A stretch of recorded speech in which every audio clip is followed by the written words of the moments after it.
At Queen's Park. Canada is a legal nation. Land, rights, self-determination. Canada is an illegal nation. Land, rights, self-determination. Canada is an illegal nation. Land, rights, self-determination. Canada is an illegal nation.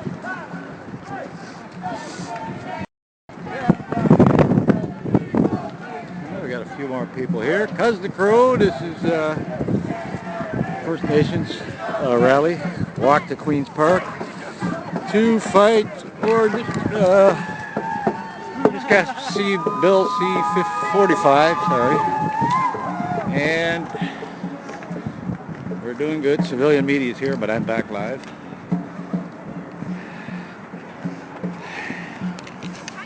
Neat. See what I'm doing. Glasses. All right.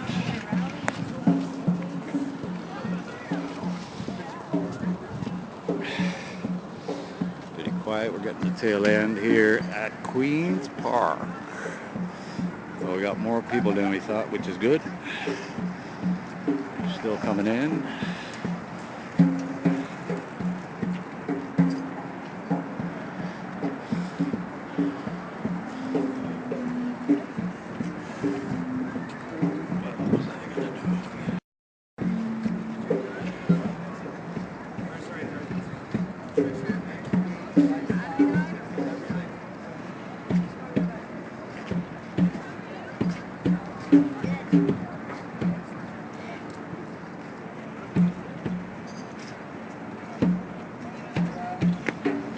First Nations rally. Yo, how's everybody doing out there? 5, okay. Spreading that to Twitter. Be proud of yourselves. You're taking a stand for the right cause. None of me in there. My name is Jody Tisigo. I'm from Chippewa of the Thames First Nation. I'm also from Oneida Nation of the Thames. I belong to 2 nations, and one of those nations is not Canada. I made this declaration when we were doing the HST rally, and I'll make it today, that I am not a Canadian citizen. I never have been a Canadian citizen, and I never will be a Canadian citizen. I am an Anishinaabe. No amount of paper, no amount of status cards, no amount of legislation will ever change that. As I was born in Anishinaabe and I will die in Anishinaabe.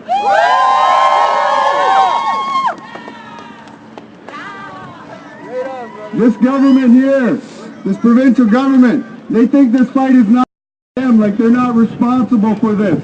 But we must remember, in 1867, they signed agreements with Canada called the Division of Powers, where they agreed to take certain responsibility of this country, of the colonization of this country, and to oppress a population that has the rightful place in this country. We live in that oppression today, and that is why you're standing up here today, because we're letting them know we are not going to stand for oppression any longer.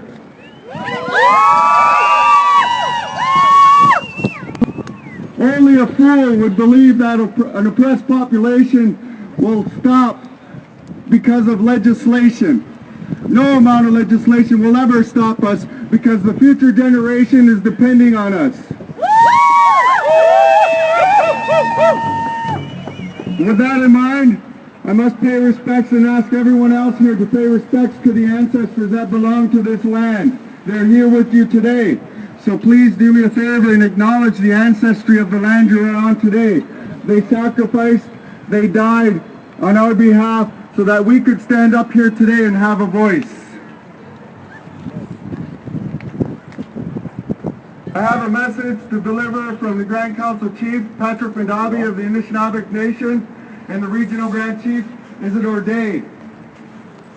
They want you to know that they stand with you for this cause, that they've been fighting hard to try to change the mindset of other chiefs who have gotten comfortable under the act. But it's more than just about being comfortable, people. We are all guilty. None of us are free of this responsibility. We all have to take responsibility for our own actions. We all have to find the courage within ourselves and conquer our fears, our insecurities. When we walk up these streets and people look at us, some people might think we're being foolish. Some people might think that we're just a small population that don't have a voice. But they forget, or they don't pay attention, that there's somebody greater than all of us who has our back, and that is Creator. And our ancestors that walk with us. We're doing the right thing for the right cause. Stand your ground.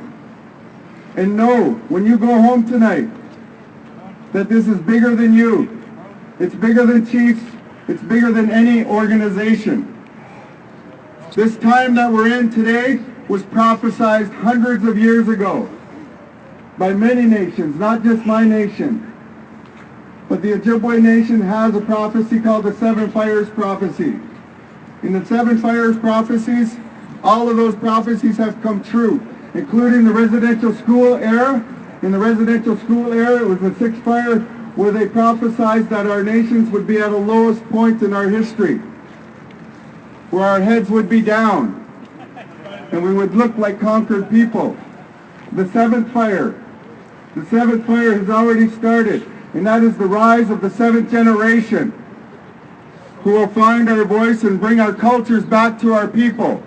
It is the young people who have reminded the older people that we have to stand up and fight for what is ours. And what is ours is our inherent right to live and breathe and to choose and to have the freedom of choice on how we live on this land. For the health of our nation, for the health of Mother Earth, and for the health of future generations. That is why we are here today. It is not about political messaging. It is true that they have a number of bills in Parliament right now. Bill S2, Bill S8. They can title them however they want. But we see behind their lies and deception.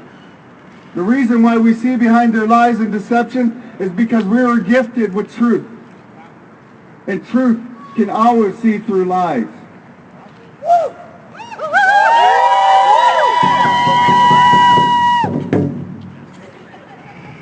When I think about the life we're living today,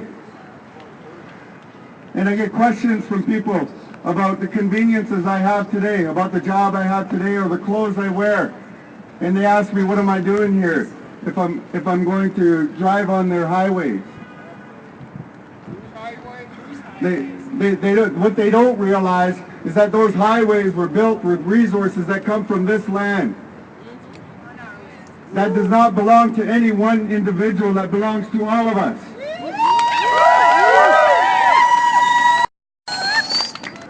Built a system here of lies and deception.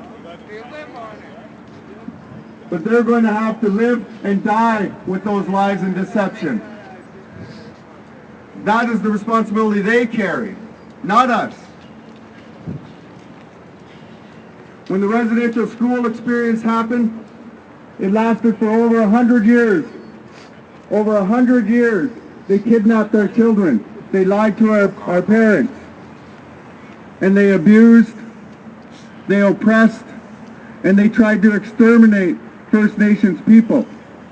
There's a reason why they attacked First Nations people and not other groups in this country. The reason they attacked First Nations people is because we had the power, and the people, we had the land. The ownership and the sovereignty of this land was gifted to us by creation. It was gifted to us by creation for a reason. And that reason was that we were also gifted with love and kindness. And Creator knew we wouldn't abuse that power. We wouldn't abuse that power and oppress other people with that power. So it is time for us to take that stand and take those teachings and live by them. It's time for us to own up to our responsibilities as human beings and to take a look around you. We're not against the conveniences. We're not against technology. What we're against is greed. We're against power of man, the perceived power of man, who believe that they have the power to dictate to your life, to tell you what you can and can't do, where you can and can't go. But there's another thing that you have the freedom to do, anytime, any place, and that is conduct your ceremonies. Any individual here can conduct a ceremony and talk to Creator. That's where your guidance will come from. And you always know what the right thing to do if you do it the right way. Nothing can stop truth. Nothing can. When truth is in front of you, you can't go around it. It's powerful, people. Embrace the truth. And the truth is, we are the land.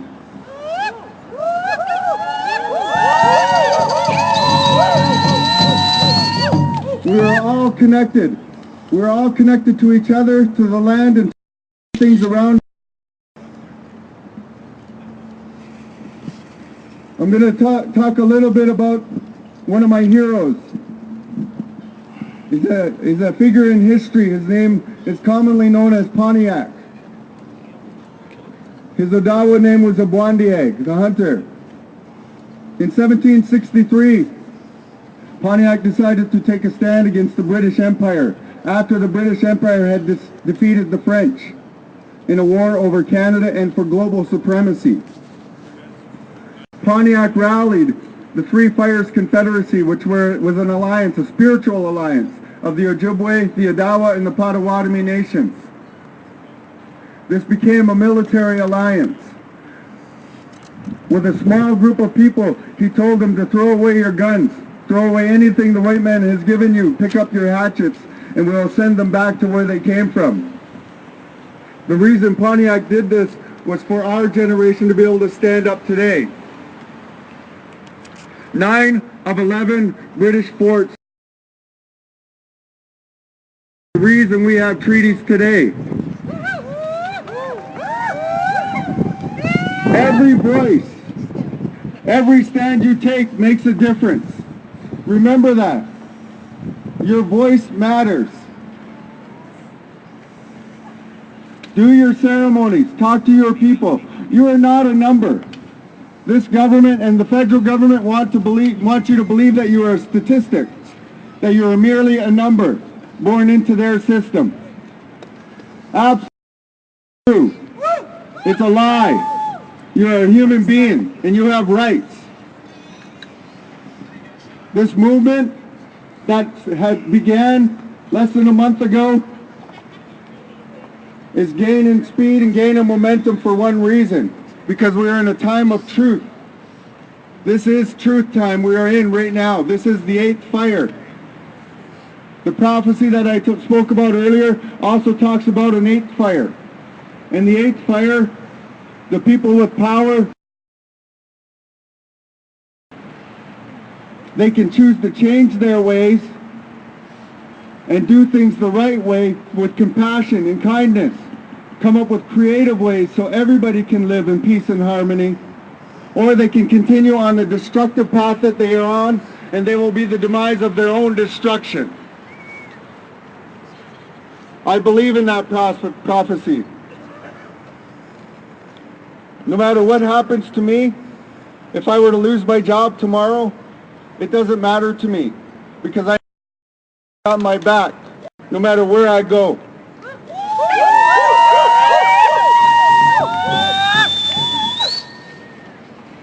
I look at the building behind me. I look at Parliament Hill. They're castles. Meanwhile, we have people in our streets, homeless. We have elders living in northern communities with plastic bags used as windows. Shame! Shame! Shame! It's disgraceful. It's immoral. It's wrong. It's illegal. They don't only break their own laws, but they create laws so that they don't break those laws. It's ridiculous, honestly. Their lies and deceptions are putting them into a corner. In that corner, they won't be able to escape the truth. They won't be able to escape the truth because we're going to be out here every time reminding them of the truth. That we are human beings. We are not a number.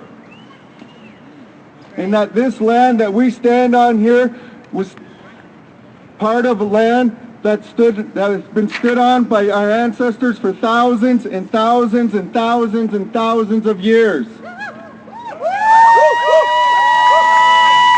We survived without their highways, without their iPhones and their microwaves. Right. We had a meeting with the Minister of Aboriginal Affairs. Minister of Aboriginal Affairs a few weeks back. And the Grand Council Chief reminded the Minister of Aboriginal Affairs that this movement and First Nations people who lead this movement have the power to put a stop to this economy that they live by. Every corridor, every pipeline, every shipping and receiving of goods goes through First Nation territories. And we have a plan to stop those goods from going through our territories.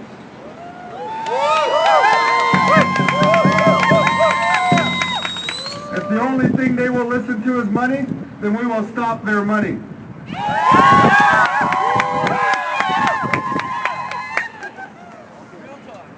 I promise you, today, as I stand here today, I will fight this fight with you.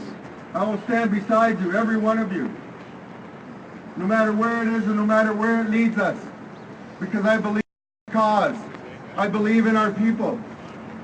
I believe in our land and I believe in our future generations. I believe in our teachings. We have to do this, people. We have to stand their ground. This is only the beginning. This is going to be a long year for this government.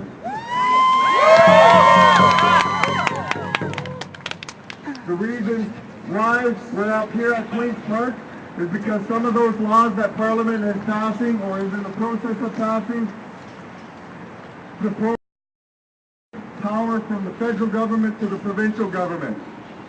In 1969, they called it the 69 White Paper. The 69 White Paper proposed to make First Nation citizens Canadian citizens. They say we have special rights and we're like a special interest group. It's a lie. We are people of this land. We are the people of this land and we carry the laws of this land and we carry the voice of Creator in all of us. We are not Canadian citizens. We are not Ontario citizens. We are human beings. We are Anishinaabe. We are Cree. We are Haudenosaunee. And we all carry teachings and responsibilities with those teachings. So raise your voice, people. Raise your voice no matter where you go and remind people whose land they are on. Whose land is it? Our land! Whose land is it? Our land! Whose land is it? Our land! In 1783, there was a treaty called the Mississauga Tract. It was the first treaty in Ontario where they tried to take land. In 1790, they developed another treaty called the McKee Treaty, where they took 2 million acres of land for 1,200 pounds of goods. As part of those treaties, they used trickery, lies, and deception. The reason why they were able to use trickery and lies and deception was because the Anishinaabe people trusted the word of another person. Tells you something, then they shake your hand. They're giving you an obligation. They're respecting you. They're looking at you in your eyes and they're telling you that I'm telling you the truth. And we take that and we believe it for what it is. We had no concept of lies. By 1840, 80% of the indigenous people had died from European diseases, not from war. There was no conquest. There was no superior nation that came and defeated the indigenous people. All of this land you see here today was covered by trees, by forests. Who knew the land more than the First Nations people? They could not defeat us in war. That's why they had to sign treaties with us. And that's why this is important. That's why we cannot allow them to devolve our rights through legislation and do away with their responsibilities to their treaty obligations. That's why treaties are important. It is the spirit and intent of those treaties. Together, and prosperity. Right now, only one nation prospers. Look at the castle behind me. That's a And castle picture and a half. that old shack in northern Ontario or northern Saskatchewan with an elder there carrying water into her home, having to boil it because it's been poisoned. This is the world we live in today. This is why your voice is important. It's why it's important for you to stand up. Stand your ground. No matter how many people you have or how many people you don't have, stand your ground.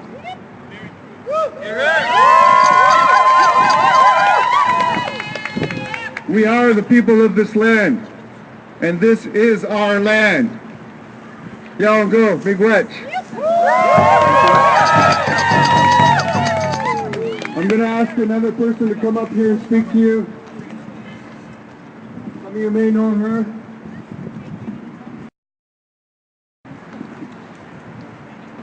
Okay. Change of plans, people. We have somebody who's going to introduce one of our elders.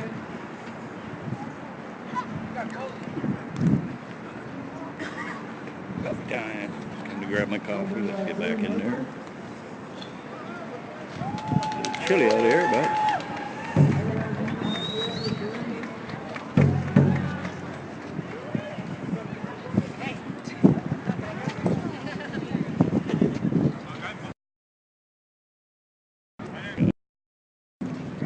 got a new speaker here. I'm just going to get back up to the front here.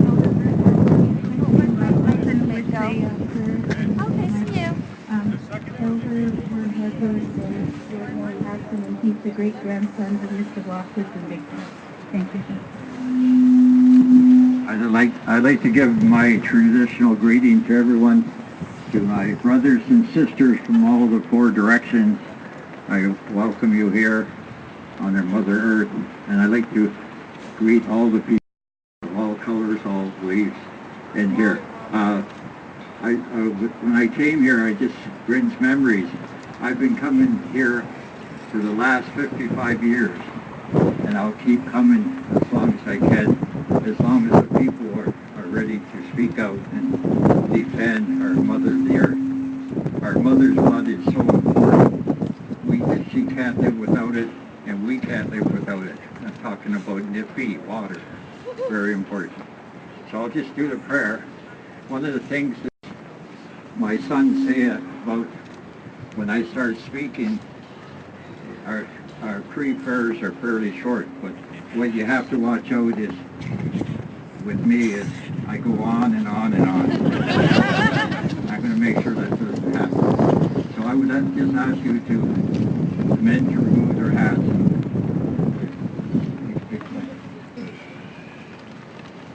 I just want to say I'm very proud that I was sitting in a nice warm place a little while ago, and my niece, my brother-in-law, come and got me, and I was just thinking about my mushroom, Mr. Losses and Big Bear. They would want me to be here. They were always with the people, and that's where I want to be. And you are the people. You are here.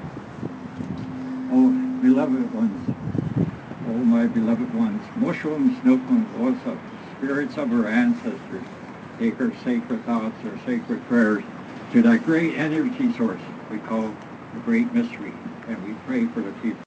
We pray for the four-legged ones, the winged ones, the crawled ones, and the ones that are in the water. And we pray for the homeless, so they will not be homeless. We give thanks for all our blessings. We pray for the people. Pray for the ones in the hospital, may they get well. Pray for the ones in the institutions, may they get free. And we pray for the homeless, so they'll not be homeless. And we give thanks. We pray for the ones that are traveling, they can travel in a safe way. We give thanks. Spirits of our ancestors, we ask you to take our sacred thoughts, our sacred prayers, to that great energy source we call the Great Spirit. May we all live in peace. May we all walk in peace. Regrets, regrets, regrets. Hi, hi. All my relations back out then. Mona.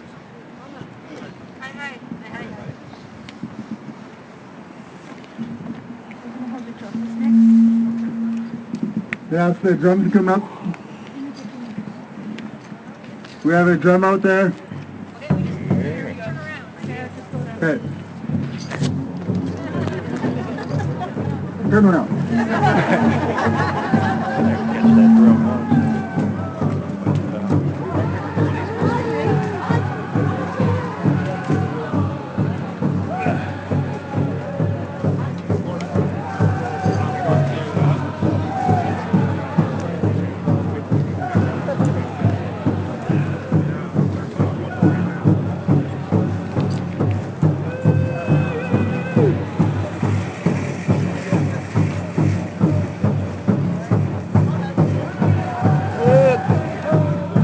I had to get my hat back on, the prayer, get back in there.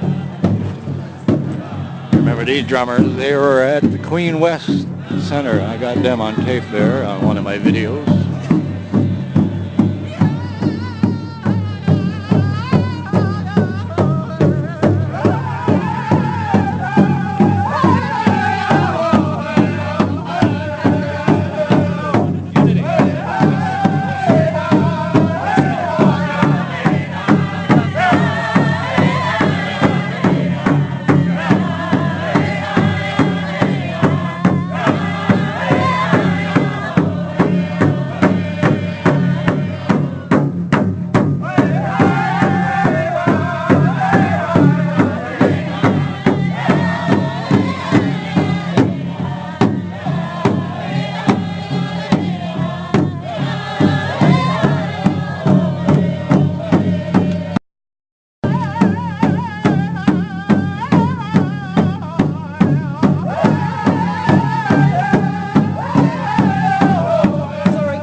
That's, How you been missing? I miss you, man. how's the night? I You can have it showing if up you for want. ice cream topping. Very much. This is an incredible day, and this is going to be the first continue on from here. It's taken off. The I Don't Know More has just become a movement overnight, and we're starting to stand up. Well, we have been standing up, but now we're going to make our voices loud and clear that we will not take this from this government. So, can you repeat after me? No justice, no peace. No justice, no peace. No justice, No peace. no Justice, no peace. no justice, no peace. No justice, no peace. Yeah. Well, we'll continue on with that later. I would like to introduce you. Yeah, well, we'll go for whoever needs to go. I'm going to introduce award-winning actress and environmental activist Tamsin Carter. It's an honor for you to be with us. Thank you. Thank you. Yes, it is an honor for me to be here. Thank you, Chief Judy. Thank you. Yeah, it's very awesome being a leader and gathering our leadership. Thank you. I made some notes because this story has many, many angles, many directions. Everybody who's standing here has a story that they can tell that'll come to the same place.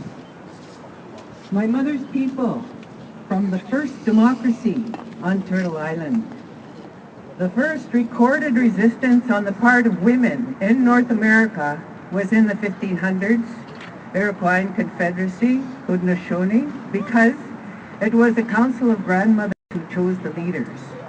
If the leaders were not being responsible, their headdresses would be removed. They would be impeached. My father's people had women in chains, would not negotiate with women, had burned their healers because they interfered with pharmaceutical industry for one offense. Many reasons to keep their women in chains, didn't want to hear anything they had to say. They didn't have them with them when they came across on the boat.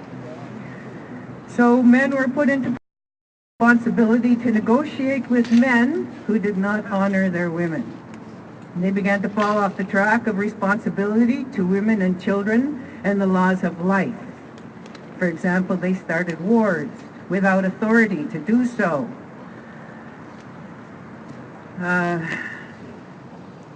It always gets me going there. Where was I? And finally, the women said, no more lovemaking, no more childbearing until you remember. At the core of the original blueprint for a healthy society, there is woman, life giver, seer of a healthy civilization structure. Man is her helper to this end. All out of balance. Treaties signed under duress. Big Bear finally signed when children were starving in front of him. Children in Canada living in third world conditions, malnutrition, hungry children in our country, in this rich country, giving untold amounts of dollars to oil companies and subsidies, while women and children are being brutalized by violence and poverty. This is the sick society we've built. Treaties signed with the sacred law of spirit, laws of creation, indigenous responsibilities in that, signed with the pipe in front, signed in sacred solemn responsibility to protect life. In our ways, all of creation is related. We are all one. I'm convinced by watching behavior that the Canadian government has no intention of honoring the treaty signed with one hand on the Bible, the pipe. Out of curiosity, did they sign with one hand on their Bible while the pipe was there in front of our people? There are two people that signed that treaty. How committed was my father's people to this law? of my father's government, as it turns out. Subsequently, leaders of this Canadian government have attempted to water down, at best to nullify, preferably, those treaties. Those agreements made with the caretakers of this land, with the keepers of the blueprint, the interpreters of the DNA of our sacred gift of this planet, this earth, Mother Earth, our sustenance. Water poisoned by tar sands, killing people and critters. Air defying agreements of responsibility to clean air, the Kyoto Accord. Land defying scientific clarity on the dangers of, for example, uranium mining. They don't even know how to dispose of this horrific poison of bringing it out of the earth. Yeah, you know why? It belongs inside of her. It's part of her heart, part of her electrical system. Well, they started this fossil fuel road before they recognized Earth was alive. Their scientific instruments told them she had a heartbeat in the early 60s. Smartest people in the world still don't know what that means, however. And they're drunk on money and power of fossil fuels. They have structures to keep feeding that gluttonous Wichtigo.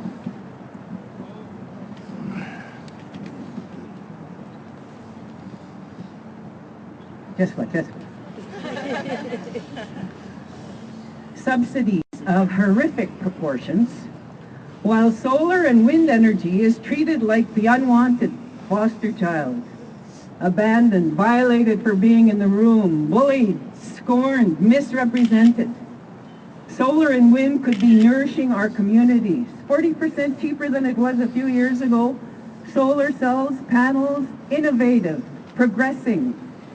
If a fraction of the money and political will went into fostering renewable energy, we could be out of the future we'd be handing over. We're at a critical point in our existence. We have a responsibility to stand in the spirit of the treaties. Yes, you, we, non-treaty people, take off the cloak and see, under the dupe of belonging to the Corporation of Canada guys, my mother's people represent humanity, natural law, and responsibility to air, water, land, and all that lives in this great country. Channel that grandmother within. Take responsibilities. Break those chains that bind to the Wichtigo. Thank you.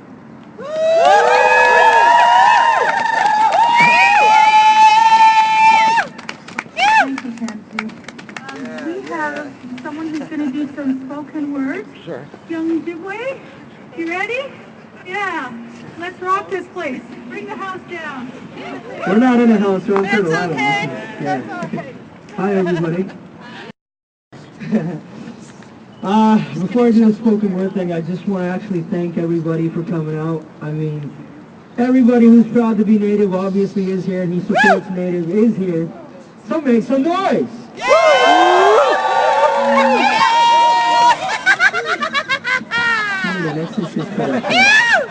So, you know what? The last rally, I noticed I've been coming out more and more to rallies, and I take great pride in that. You know, I've been shamed for being a hip-hop artist and not taking Native rights seriously, but, you know, I'm actually out here. And, you know, I'm taking part in what I believe is a cultural change and which will impact and affect our community in the not-so-distant future. Stephen Harper. I actually grew up with Stephen Harper in the community, and then, you know, I grew up on the west side of Winnipeg. It was all politics, you know. The culture wasn't even practiced in the house, you know, so I came to Toronto, you know, to experience what it was like to be oppressed, to experience what it was like to be homeless, to live in a shelter, to live in an environment where people are oppressed and talked down. And you know what? I caught on to it. And, you know, there's so many life lessons that people learn in this lifetime, in this borrowed life that we're given. And we seem to sometimes forget about some of the values that we have. And when I say I'm proud of each and every one of you, coming out here takes a big person to come out. You guys could be at home watching TV, watching movies. Who cares about all that, right? We're all out here, we're all participating. And you know what? My daughter would have wanted me to be here today. Unfortunately, she's not here. But you know what? There's things in life that we learn that we have to, how do I say it, utilize. You know, and just one of those things is that, and you know what? I'm exhausted. We're all exhausted. We're tired of always coming out here in the freezing cold to protect our rights. Why can't we just go in an office and do it? You know what? Because we'll keep doing this until they get it through their heads that this is native land, this is our home, our native land. I'm not prejudiced, I don't care what anybody thinks. I think it's important that every Aboriginal, including the youth, know where they come from. Because if we don't stand up for a community like we are today, we ain't going to have a culture to look forward to. And I'd be damned if that happened.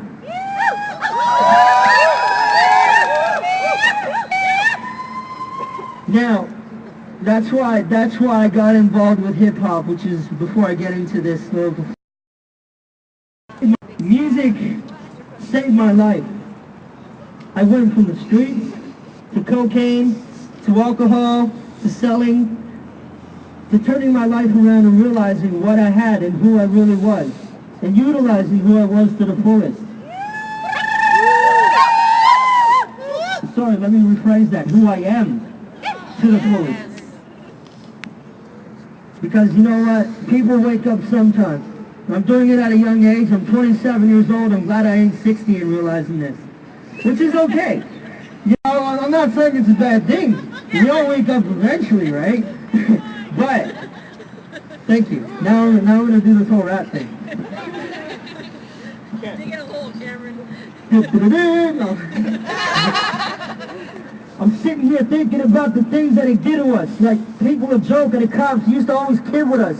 Like we was jokers, living life to the fullest and never really understand the kind of shit that they took from us. It's kind of sad when I think about it as natives. Natives, think about all the people we have as haters. Politicians, discrimination, for what reason? Man, we just believe in our rights. The only thing we need in these modern days and ages, and the way that they're describing us, it's kind of bad the way they say that we're drunks and notorious. We're not notorious. We're not drunks. We people. They just can't see the things that maybe we're all equal. No one is illegal. Everyone is equal. I gotta use that again before this verse turns evil. Now I might want to say something, maybe about Stephen Harper. Now I got an answer to the missing and murdered women. Now let's start there. Yes. People don't understand I could be a native, and I'll keep talking all night if I have to, even if I'm hated. I'll still do it, because right now I'm feeling creative. And I got pride to say that I'm proud to be a native. I didn't want to swear because there's kids around me. Regards to Island! I can keep going all day if you want. Oh, she wants me to do one more. She wants me to do one more. Okay. It's off the top of my dome. So, I think about it now. I don't really care about the profit, because when I first came to T-Dot, I learned a lot from Test Their Logic. People don't know it, but hip-hop saved my life in so many ways that I can never take back the things I've done in my life. Life, right? It's life. Who are we? We're just people. But they don't see the things that we see.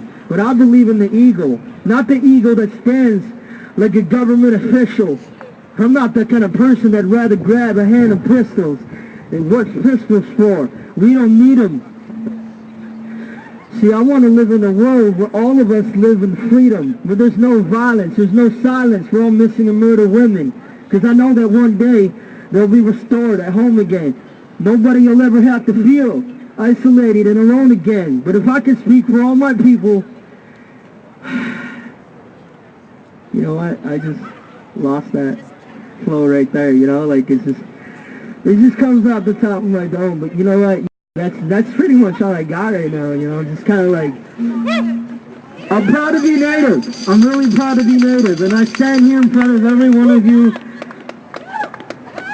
It's exhausting. It's exhausting. We're going to come out here in the freezing cold, but I'll keep doing it until I'm blue. I'm blue, Dabadino. Here we go. Good job. Let's hear it for him. And that's what this is about, having the courage to stand up here in front of people, voice your opinion, to have your voice heard. I just wanted to remind everyone here to keep one of our chiefs in your prayers tonight, or today, whenever you do it, however you do it.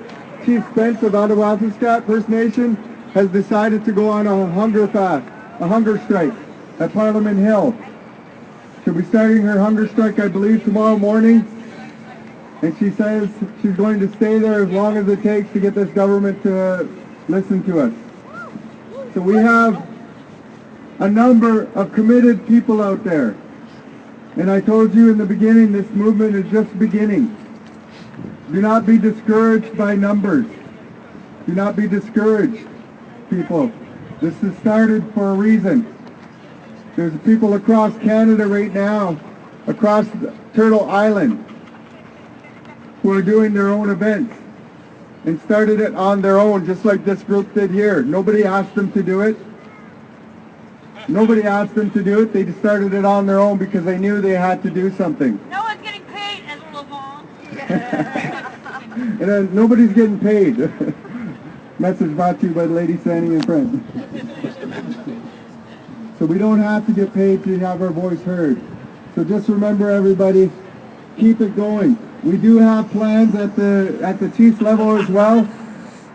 A plan that we're going to roll out early in the year to make this a very long year for this government, for both these levels of government. They are both guilty.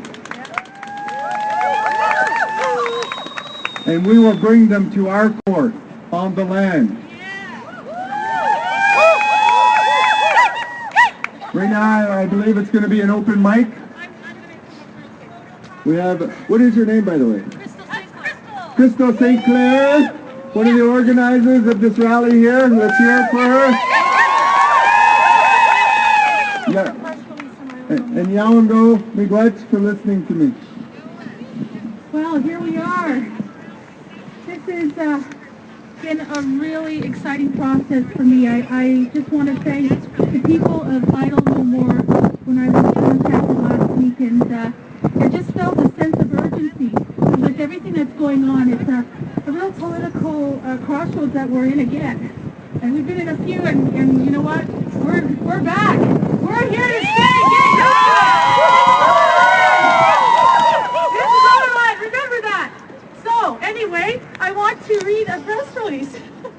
Okay, so December 10, 2012, less than 3 weeks ago, 4 women from Saskatchewan and non-Indigenous decided they would no longer stay silent. They would no longer stay silent in the face of what is a legislative attack on First Nation people and the lands and waters across this country. Together, Sylvia McAdam, Jess Gordon, Nina Wilson, and Sheila McLean started organizing teach-ins in Saskatoon, Regina, and Prince Albert to start bringing awareness to Bill C-45. Says McAdam, Bill C-45 is not just about a budget. It is a direct attack on First Nations lands and on the bodies of water we all share from across this country. The bill brings forward changes specifically to the Indian Act that will lower the threshold of community consent in the designation and surrender process of Indian reserve lands. McLean reminds that this bill is about everyone. She says the changes they are making to environment legislation is stunning in terms of the protections it will take away from the bodies of water, rivers, and lakes across the country. She further adds, how can we not all be concerned about that? The efforts then continued in Alberta with an information meeting held at Lewis Bull Cree Nation. The organizer for that event, Tanya Capo, took to Twitter and Facebook to help generate awareness on the matter as the passage of Bill C-45 was imminent. Capo says, the people in our communities had absolutely no idea what we were facing, no idea what plans Harper had in store for us. the events leading up to the National Day of Action been focused on bringing awareness to people in First Nations communities and the rest of Canada. Jess Gordon says, the essence of the work we are doing and have been doing will remain a grassroots effort and will continue to give a forum to the voices of our people. When Bill C-45 was brought to the House of Commons for a vote, First Nations leaders demonstrated that they are hearing those voices loud and clear. They joined the efforts against Bill C-45 and went to Parliament Hill, where they were invited into the House of Commons by the New Democratic Party. However, they were refused entry. The refusal to allow First Nations leadership to respectfully enter the House of Commons triggered an even greater mobilization of First Nations people across the country. Nina Wilson says, "So on Parliament Hill was a true reflection of the outright disregard the Harper government has towards First Nations people. The passage of C-45 on no more has come to symbolize and be the platform to voice the refusal of First Nations people to be ignored either by any other Canadian government. The National Day of Action for Federal More marks a point in history with generations and centuries of the refusal to